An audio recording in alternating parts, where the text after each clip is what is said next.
Estaba yo el otro día solucionando todos los problemas de la vida con un suero mágico, cuando de repente me di cuenta de que tenía que hacer la reseña de X-Men, Fénix Oscura. El prólogo de la película se ambienta en 1975, de cuando una joven Jean Grey recién despierta sus poderes mientras iba con sus padres en coche, provocando sin querer un accidente que por lo que aparenta terminó con la vida de estos. A diferencia de muchos de los cambios que se vieron en las precuelas, esto sí que se vio afectado por la reescritura de Días del Futuro Pasado, porque pese a que en X-Men 3 Jean Grey estaba con sus padres en los años 80, al haberle salvado la vida atrás provocaron un efecto dominó que de una forma u otra desencadenó este accidente. La edad de la niña sigue sin tener sentido porque nació antes del 73 y sin embargo en las precuelas por los años 80 es mucho mayor que en la saga clásica. Pero mira, por lo menos lo otro sí que se hizo bien. Sea como sea, poco después del accidente, Charles se entera de todo y ve potencial en Jean para adoptarla en su colegio, a lo que la niña, después de hacerse un poco de rogar, acaba aceptando. Y esto me parece un poco raro porque sí, es un accidente que terminó muy mal y eso le provocaría trauma a cualquiera. Sin embargo, no parece tan perjudicada con la pérdida como por el hecho de sentirse un monstruo al no saber controlar sus poderes. De hecho, dice que solo rompe cosas, y la verdad es que no tiene mucho sentido porque para empezar, solo tuvo un único accidente con sus poderes en toda su vida. De hecho, los acaba de despertar, y para colmo precisamente esos poderes fueron los que le salvaron la vida a ella. En cualquier caso, ahora que ya sabemos el trasfondo de Jean, tenemos un salto temporal que nos lleva a 1992, concretamente 10 años después del ataque de Apocalipsis. Por estas fechas los mutantes ya son más que reconocidos entre la sociedad y gracias a la intervención de los X-Men en Egipto no se los odia tanto como en las películas clásicas. Tanto es así que Charles tiene un trato muy cercano con el presidente e incluso le ayuda con ciertas operaciones especiales. Y lo que está por venir no es la excepción, ya que parece ser que un transbordador espacial se quedó varado por el espacio porque tuvo un accidente con una llamarada solar y el gobierno necesita a los X-Men para que los traigan de vuelta. Así que Charles moviliza a su equipo y se van todos al espacio con su nuevo jet. Entonces, una vez allí, cada uno aporta su granito de arena para rescatar a los astronautas antes de que la llamarada solar destroce la nave, y pese a que de primeras la operación salió bien, justo a última hora se dan cuenta de que todavía queda uno atrapado, pero ya casi no queda tiempo para la colisión y para colmo la nave se alejó demasiado para Kurt. Así que Jean se ofrece a acercarla con su telequinesis para que así el rondador nocturno pueda salvar al último astronauta y que la misión sea un éxito. El problema es que por culpa de esto, pese a que consiguieron salvar al astronauta, la tormenta solar alcanzó a Jean de lleno y absorbe toda esa energía, cosa que es un gazapo espantoso que una vez más demuestra que a ninguno de los responsables de esta saga le importa en lo más mínimo la continuidad de X-Men. Para los que hayáis visto mi vídeo de Apocalipsis seguramente ya sepáis a qué me refiero, pero prefiero explicarlo más tarde para que se vea aún con más claridad lo mal planteado que está todo. Sea como sea, parece que Jean está sorprendentemente ilesa y pese a que se llevaron un susto de la hostia la devuelven a la nave y por fin regresan a la Tierra para darnos uno de los momentos más cringe de la película. Y es que pese a que ahora los mutantes son idolatrados en vez de odiados gracias a la intervención de los X-Men, Mística se enfada muchísimo con Charles porque dice que por culpa de su ego los está poniendo a todos en peligro y, ojito al dato, también dice que los X-Men deberían llamarse las X-Women porque siempre son las mujeres las que salvan a los hombres. Ay, qué recuerdos cuando por aquellas fechas todas las puñeteras películas con un mínimo de presencia femenina tenían que soltar alguna impertinencia de este calibre. Hay tantas cosas mal con esto y lo repetí tantas veces en otras reseñas que ya me da hasta pereza. Pero cuando se hace un vídeo de algo se tiene que hacer bien, así que vamos allá. Lo primero de todo es que tal y como dije, Charles consiguió que los humanos pasasen de querer erradicarlos por miedo, como se vio en Primera Generación durante la crisis de los misiles y en Días del Futuro Pasado con el proyecto Centinela, a que literalmente seáis idolatrados por las masas. O sea que eso de acusarlo de que lo hace por ego está un poco fuera de lugar. Lo segundo es que al final de Apocalipsis tú misma dijiste que los X-Men ya no eran estudiantes y que básicamente a partir de ahora su trabajo iba a ser en serio y precisamente por eso los ponías a entrenar con centinelas. O sea que se podría decir que son como de las operaciones especiales, lo que implica que su vida puede correr peligro y que tienen que ser conscientes de ello. De hecho, para ser la líder del equipo deja mucho que desear por tu parte que fueses literalmente la única que estuviese dispuesta a dejar morir al astronauta rezagado cuando todos los demás querían salvarlo a toda costa. O sea, vale que piensas en la seguridad de tu equipo, pero los X-Men son superhéroes, no mercenarios, y todos y cada uno de ellos son conscientes de los riesgos, porque como bien dijiste, ya no son niños. No me estoy inventando nada, son palabras que salieron de tu boca. Tercero, no fue Charles el que obligó a Jean a arriesgar su vida, sino que el profesor X sugirió que Jean podía ayudar a salvarlo, y cuando le dijo que sí, pues Charles confió en ella porque sabe de lo que es capaz, a diferencia de ti, que está claro que mucha confianza no tienes. Y cuarto y más importante, ¿qué es eso de que los X-Men deberían llamarse X-Women porque siempre son las mujeres las que salvan a los hombres? Vamos a ver, recapitulemos un poco. Bestia fabricó y pilotó la nave que os llevó hasta el espacio. Charles puso la pasta y consiguió tratos con el presidente para que eso fuese posible. Cíclope lanzó un rayo para que la nave dejase de girar a lo loco. Tormenta la refrigeró. Kurt y Peter se teletransportaron dentro para poder salvarlos a todos súper rápido. Y por supuesto Jean arriesgó su propia vida para rescatar al astronauta rezagado, nuevamente con la ayuda de Rondador Nocturno, el cual después salvó precisamente a Jean. Mientras tanto tú estabas calentando la silla y poco más, porque si hubieran puesto a Charles en tu lugar habría sido lo mismo pero con menos quejas. Y aun sabiendo esto tienes los huevazos de decir semejante estupidez. Es que vamos a ver, ¿qué clase de líder desprecia el trabajo de casi todos los integrantes de su equipo y luego se queda tan ancha? ¿Pero estamos de coña o qué? Es que está clarísimo que todos ayudaron con el rescate, y sin embargo desprecias el trabajo de Hank, Scott, Kurt y Peter solo por meter la ideología de turno, cosa que como os podéis imaginar, causa un rechazo que flipas. Y bueno, estás tú para dar lecciones de moral, porque hace 2 películas estabas empeñada en matar a Trask y por más que te decían que eso provocaría el fin del mundo seguías R que R. Y no mucho antes, en Primera Generación, te juntaste con un grupo criminal de mutantes cuyo líder es un radical que dejó paralítico a tu mejor amigo y el resto estuvo colaborando con Sebastian Shaw, el cual quería provocar una guerra nuclear y cargarse a la población del mundo. Es que me parece hasta cómica la tremenda hipocresía que tiene este personaje. Y lo que me da rabia es que hasta esta película Mística estaba bien escrita y por lo general era un personaje agradable, con sus altibajos por supuesto, pero agradable. En cambio aquí para 15 minutos en los que sale la convirtieron en una repelente en tiempo récord. Y es que como siempre las empresas, aprovechando cualquier lobby o movimiento social, se dedican a bombardearnos con ello hasta sacarle todo el jugo para luego despacharlo y pasar a otra cosa. Y el feminismo en el cine no fue la excepción. ¿Quieres hablar de inclusión? Pues mira, en los X-Men de toda la vida los mutantes más rotos siempre fueron Jean Grey, Rogue y Tormenta. Luego los demás tienen sus fortalezas y debilidades, claro. Cíclope tiene un poder destructivo bastante grande, el Profesor X está muy roto también, pero de cara a los combates en general, estas 3 juntas se carrileaban a todo el equipo casi siempre. Lleva siendo así desde hace décadas, tanto en los cómics como en la serie animada, y nunca nadie tuvo un problema con ello. Pero ahora resulta que un grupo de patanes que no tiene ni puñetera idea del trasfondo de los X-Men, aprovechándose del lobby feminista que tenía tantísima presencia ya por el 2019, nos vienen con la impertinencia de turno con que deberían ser las X-Women, al mismo tiempo que despachan a Mística a los 20 minutos, ponen a Jean Grey como la mala sin desarrollarla en lo más mínimo, de Júbilo ya ni hablamos, no le hacen ni puñetero caso a Rogue desde el año 2000 con la primera película, y a Tormenta siempre la tuvieron de refilón pese a que originalmente es un personaje muy interesante que no quisieron aprovechar. ¿No os dais cuenta de que siempre sueltan pullitas en tercera persona como si fuera cosa nuestra, cuando son ellos mismos los que directa e indirectamente provocan esta clase de situaciones? Es como cuando te dicen que tienes que reciclar y los mismos que hacen esa campaña contaminan en un día lo que tú en 40 años. Pues esto es igual. Te hablan de desigualdades, de machismo y demás, pero en sus películas sudan completamente de los personajes femeninos, los ejecutivos de la empresa son todo hombres, usan a las minorías y los movimientos sociales para escurrir el bulto con sus malos productos, algunas empresas incluso encubren casos de abuso dentro de sus plantillas, y para que nadie se dé cuenta de todo esto pues se dedican a enfrentarnos con provocaciones varias, tales como las impertinencias de siempre y los destrozos hacia ciertos personajes clásicos para que estemos entretenidos discutiendo en Twitter mientras ellos acumulan pasta. Y a día de hoy, 5 años después de que el feminismo en el cine tocase techo, como ya no vende tanto se deshicieron de todas esas costumbres y pasaron a otra cosa. Pero por aquel entonces eran especialmente insistentes con esto y nunca terminé de entender cómo la gente estaba tan ciega como para no darse cuenta. Te repetían una y otra vez que las mujeres son importantes y que necesitan más protagonismo. ¡Coño, pues dáselo! ¿A mí qué me cuentas? ¿Tengo cara de productor de cine? ¿Soy dueño de una cinematográfica y yo sin saberlo? Yo vengo a ver la película, no a que me suelten pullas ni a que me den la turra con cosas en las que no tengo ninguna autoridad. Es que es como si ves a Jeff Bezos en una manifestación de los trabajadores de Amazon. Sois vosotros los que las dejáis de lado día sí día también y luego tenéis los cojones de hacer activismo barato con el mínimo esfuerzo posible. Y del mismo modo, si alguien como yo critica estas películas, es tachado de malo inmediatamente y esa misma gente que me critica es la que defiende a las empresas multimillonarias que en vez de aplicarse el cuento, se dedican a daros migajas para que estéis contentos. Y lo que más me jode es que hasta hace poco les funcionaba. En fin, por suerte esta tontería fue a menos con los años, pero desde luego hay algo que me quedó claro, y es que ni las cinematográficas ni ninguna empresa en general tiene el más mínimo interés ni en ser inclusivos, ni en dar visibilidad a las minorías, ni hostias. Es todo cuestión de dinero. Hace 5 años estas cosas movían mucha pasta porque estaban en boca de todos, generaban publicidad gratuita, les servía para escudarse cuando hacían un producto mediocre y además quedaban bien ante las masas. Pero ahora que ya se desinfló bastante, la verdad es que quitando algún producto suelto, os dejaron en la estacada. Y sí, os lo digo vosotras, chicas. Da que pensar, ¿verdad? Al final los que falsamente fuimos tachados de machistas porque les vimos el plumero a tiempo, seguimos criticando hoy en día las malas prácticas de las empresas, mientras los supuestos aliados que tanto luchaban por la causa os dieron la patada en cuanto dejasteis de ser rentables. Espero que por lo menos no se os olvide esta etapa ni su modus operandi para que el día de mañana, cuando nos vengan con una tontería similar, en vez de enfrentarnos los unos a los otros para que ellos puedan escurrir el bulto, permanezcamos en el mismo bando y exijamos una calidad decente en sus productos y que no nos la cuelen ni con demagogia barata ni activismo de marca blanca. Porque a la hora de la verdad ya se demostró que es pura fachada. A las empresas les importáis un carajo, y no es algo que diga yo, lo dicen los hechos. Luego ya cada cual que saque la conclusión que quiera. Pero tened en cuenta una cosa, no hay más ciego que el que no quiere ver. Pues bien, dicho esto ya queda clara mi postura tanto con el comentario de Mística como con la costumbre que tenían las cinematográficas de meter ideología barata, fingiendo ayudar a la gente pero en el fondo pasando de todo. Retomando la trama, como bien dije, Jean está ilesa pese a que absorbió una llamarada solar, y esa misma noche vemos como varias criaturas alienígenas conocidas como los de Bari llegan a la Tierra Tierra y usurpan las identidades de unos ricos que estaban en una isla privada. Y es que estas criaturas son prácticamente como los Skrulls, pero sin ser Skrulls y con ciertos poderes telequinéticos. Y como ya habréis intuido, serán los antagonistas principales de la película. Mientras tanto, Jean, que por cierto está saliendo con Cíclope, se va con esta a una fiesta de estudiantes mutantes para despejar un poco después de la movida en el espacio. Pero entonces empieza a tener unas visiones y se desmaya manifestando un poder que ya os adelanto que será la Fuerza Fénix. Y es que parece ser que los poderes de la telépata aumentaron drásticamente desde el incidente espacial y las barreras mentales que le puso Charles cuando era niña para protegerla de su trauma se están viniendo abajo. Tanto es así que para cuando la chica se despierta no solo puede mantener a raya a Charles, sino que además descubre que en realidad su padre estuvo vivo todo este tiempo y que el profesor X le había mentido sobre su destino y que todo este tiempo manipuló sus recuerdos. Entonces Jean, que ya perdió la confianza en su maestro y malamente puede controlar sus poderes, se va a su antigua casa para visitar a su padre. En cuanto a los de Barry, tienen una reunión y se confirma que vinieron a la Tierra en busca de la Fuerza Fénix, o sea, la llamarada solar, para así poder resucitar a su especie y que se repueblen ese planeta. Y con esto creo que ya puedo comentar el fallo catastrófico que se marcaron con esta película. Y es que toda la trama consiste en Jean perdiendo el control de sus poderes por haber consumido la Fuerza Fénix en el espacio, y como los de Barry iban tras ella, pues llegaron a la Tierra y van a causar bastantes problemas. ¿Cuál es el gazapo entonces? Pues que en la anterior película Jean ya tenía la Fuerza Fénix y fue precisamente gracias a ella que pudieron derrotar a Apocalipsis, con lo cual no tiene ningún puñetero sentido que justo en la siguiente película veamos a Jean absorbiendo dicha fuerza en el espacio y manifestando descontrol por primera vez a partir de entonces. Y este, señoras y señores, es el nivel de los guionistas de Hollywood.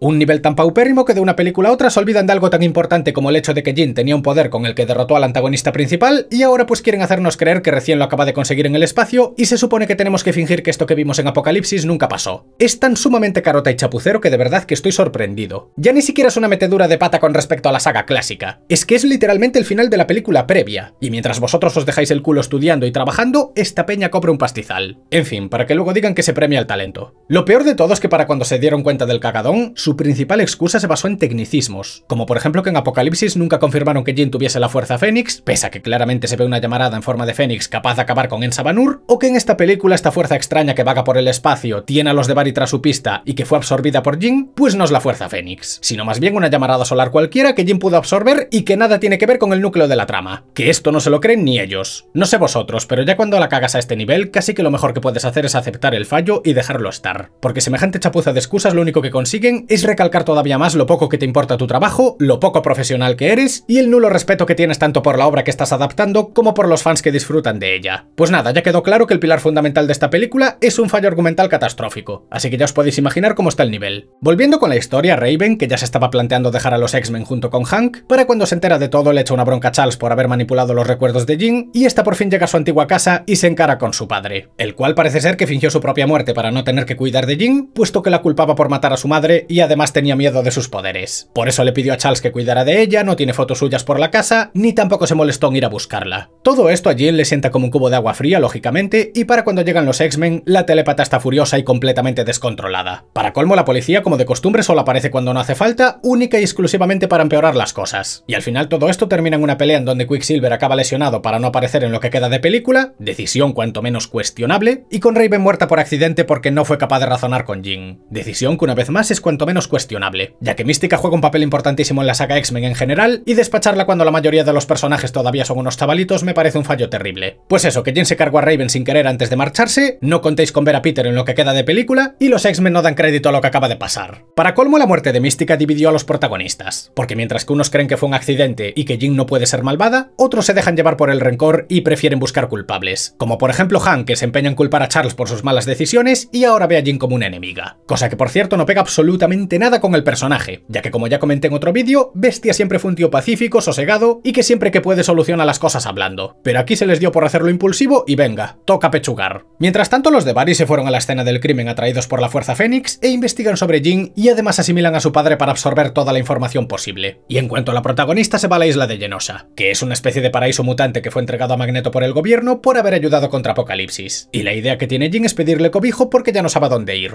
El problema es que Eric se da cuenta de que la chica tiene sangre en la ropa y esta no le dice de quién es porque sabe que él y Mística tuvieron un vínculo bastante cercano en su día y que con lo radical que es se le puede ir la pinza de nuevo. Spoiler, se le va la pinza. Para colmo, justo cuando estaban hablando aparecen unos helicópteros del gobierno buscando a Jean para capturarla y esta vuelve a perder el control e intenta cargárselos, cosa que habría pasado de no ser porque Magneto contrarrestó sus poderes como pudo. Sin embargo, en vista de lo impredecible y peligrosa que es Jean, Eric la acaba echando de la isla porque no está dispuesto a poner en peligro a los demás mutantes. Y a raíz de esto y todo lo que pasó en las últimas horas, el mundo entero empieza a dudar de los mutantes mutantes otra vez y el presidente le da la espalda a Charles, recalcando por primera vez en mucho tiempo el tan famoso conflicto social que tanto caracterizaba las películas de X-Men. Para empeorarlo todo, los de Barry consiguieron localizar a Jean y ahora la están convenciendo para que los ayude porque ellos sí parecen entenderla. Y como la chavala está sola y confusa, pues se dejan gatusar. Para empeorarlo aún más, si es que era posible, Hank vuelve a comportarse como un personaje radicalmente diferente al de los cómics y le cuenta todo lo que pasó a Magneto para asociarse con él y acabar con Jean. Vamos, típico comportamiento de Hank McCoy, matar a una compañera a la que claramente le pasa algo raro. Y por supuesto a Magneto no le llegaron 3 veces siendo el malo, que ahora tienen que ser 4. Ya es que a estas alturas no saben qué excusa inventarse para ponerlo de antagonista. Pero el caso es que estos dos, junto con un grupo de Genosha, van a darle caza a Jean mientras los demás X-Men intentan evitarlo. Una vez más con Jean, la líder de los de Barry, que se llama Book, le explica que la Fuerza Fénix es una especie de poder primigenio que originó el universo, pero que también destruyó su mundo. Y que como se sintió atraída por Jean, pues necesitan su ayuda para restaurar su sociedad. Que esto, por cierto, reafirma lo que ya era evidente con que la llamarada solar del principio efectivamente era la Fuerza Fénix. O sea que lo de escurrir el bulto con lo de que no habían confirmado nada, se lo van a meter por donde no da el sol. En fin, que los de Barry intentan manipular a Jean para convertir la Tierra en su nuevo planeta, y tanto el grupo de Charles como el de Magneto coinciden a las puertas del edificio en el que estaba la telépata, porque mira tú qué coincidencia, en Genosha también había una telépata y gracias a ella pudieron encontrar a Jean. Vamos, exactamente la misma excusa que en X-Men 3. Te ponen a una telépata random ayudando a Magneto y así ambos grupos están en igualdad de condiciones. Como de costumbre, Eric no tiene razones por más que Charles le intenta explicar la situación, que yo ya no sé ni cómo lo sigue aguantando, y acaban teniendo una pelea en donde la lían parda por la calle. Irónicamente, Kurt podría haberlos teletransportado hasta el quinto pino, pero eso sería demasiado fácil. Así que para complicar el asunto, Eric le planta cara a Jean y como esta está rotísima lo doblega sin mayor problema. Y poco después Charles intenta hablar con ella, y aunque al principio la chica estaba muy picada con él e incluso parecía que se lo iba a cargar, para cuando entra en su mente comprende que realmente Charles solo intentó ayudarla todo este tiempo y que fue su padre el que la abandonó mientras que el profesor X le ofreció un hogar. Así que con esto se calma un poco y le regala la Fuerza Fénix a Book porque siente que no puede controlarla y se quiere deshacer de ella. Sin embargo, en pleno proceso, en vez de seguir con la pantomima, la muy palurda confiesa que los va a matar a todos y Cíclope interviene a tiempo evitando así que el alienígena se quede con todo el poder. Pero de repente, antes de poder huir, aparecen unos soldados en tiempo récord, igual que la policía de antes, y capturan a los implicados para llevárselos a una cárcel de mutantes. Y como Jean estaba inconsciente, pues también se la llevan. Eso sí, ningún de Barry fue capturado en el proceso. No vaya a ser que esta gente sirva de algo. Pues bien, ya con todos los mutantes capturados, están en un tren de camino a la cárcel y entonces se ponen sentimentales. Porque Charles admite sus errores, los otros lamentan la muerte de Raven y algunos soldados incluso se sienten decepcionados con los X-Men porque en su día los consideraron héroes y ahora son un peligro público. Pero ojo, porque los de Barry se cuelan en el tren e intentan robar lo que queda de la Fuerza Fénix dentro de Jean. Así que ya acercándonos a la etapa final tenemos unas escenas de acción totalmente mediocres en las que los alienígenas no hacen el más mínimo esfuerzo por esquivar las balas y mientras que unas no les hacen nada, hay otras que los destrozan en segundos. Pero no os vayáis a pensar que se cubren ni nada, por alguna razón van a pelo. Pues el caso es que como los soldados están viendo superados por los de Barry, uno de ellos libera a los mutantes para que les echen una mano y tenemos una pelea entre mutantes y alienígenas que nuevamente es mediocre como ella sola. Porque los enemigos, por muy alienígenas que sean, tienen un aspecto de campechano totalmente olvidable, hay alguna muerte irrelevante por el medio de algún mutante anónimo que trabaja con Magneto, también hay un intento fallido para que nos emocione la muerte de un soldado cuyo nombre no sabe nadie pero que a Kurt lo enfadó muchísimo, o por lo menos intentan que nos creamos eso, y lo más importante de todo, Magneto, pese a que puede controlar el metal, esperó literalmente al ultimísimo momento para reventar un vagón con todos los de Barry dentro y sacarlos de las vías. Por alguna razón se pasa todo el tiempo peleando a medio gas cuando con apretar el puño ya habrían ganado. Pero mira, como dije antes, eso sería muy fácil. Y lo mismo digo con Kurt, que podría lanzar a los de Barry fuera de los vagones y por lo menos ganaría en tiempo, pero tampoco. En fin, que después de mucho pelear parece que los mutantes ganaron a casi todos los de Barry, pero como Book tenía parte de la Fuerza Fénix, consigue doblegarlos a todos y con ello alcanzar a Jean. Pero esta, después de que Charles se disculpara mentalmente y la despertase, provoca un descarrilamiento con el que ninguno de los suyos sale herido gracias a sus poderes y entonces tenemos la confrontación final entre ambas mujeres para ver cuál de las dos tiene más poder. Lo que ya me pregunto es cómo pudo la villana llegar tan rápido al tren si en teoría estaba en la ciudad.